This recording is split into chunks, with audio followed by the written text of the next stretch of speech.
Olá! Neste vídeo vamos discutir os objetos do tipo DataFrame. DataFrames são utilizados para armazenar dados tabulados no R. Eles são usualmente criados quando lemos um arquivo de dados para ser analisado.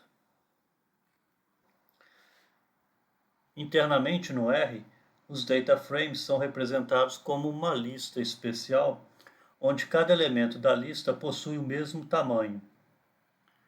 Cada elemento da lista pode ser interpretado como uma coluna, e o tamanho de cada elemento da lista é o número de observações, ou linhas.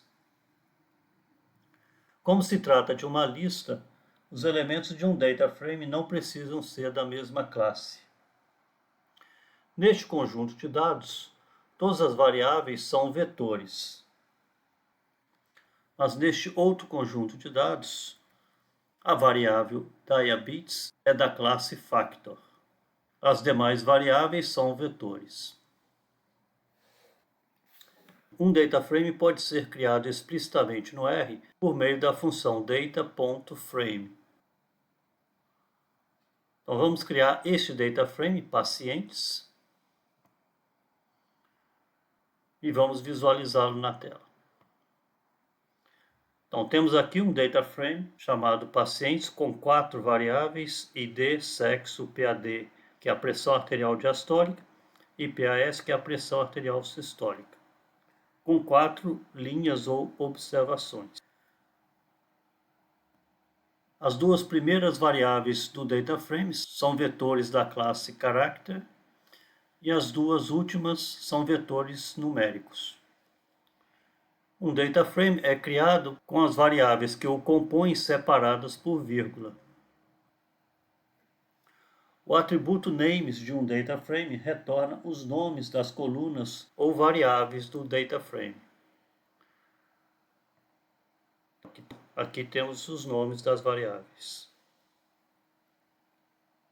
Um outro atributo de um DataFrame é chamado rowNames, que fornece os nomes das observações do DataFrame. No DataFrame pacientes, como o rowNames não foi especificado, ele vai assumir os números das respectivas linhas. Podemos especificar os nomes das linhas atribuindo valores a rowNames. Executando este comando, exibindo o DataFrame, vamos ver que cada linha recebeu um nome de acordo com este comando. Os elementos de um DataFrame podem ser acessados como os elementos de uma lista ou de uma matriz. Então, essa expressão vai retornar os valores da variável PAD. 80, 85, 100 e 95. Essa expressão vai exibir as variáveis PAD e PAS do DataFrame. Aqui temos a exibição das variáveis PAD e PAS.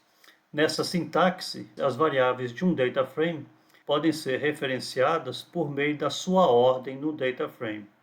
Então, ID é a primeira variável, sexo é a segunda, PAD é a terceira, PAS a quarta. Essa expressão vai retornar a primeira e a segunda linhas do DataFrame.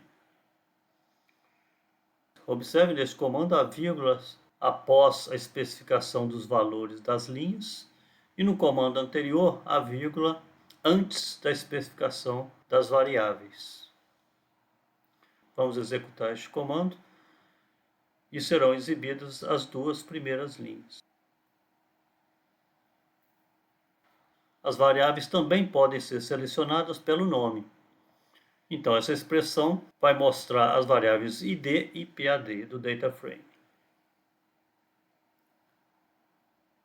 Índices negativos significam que os elementos referenciados pelos índices não serão selecionados.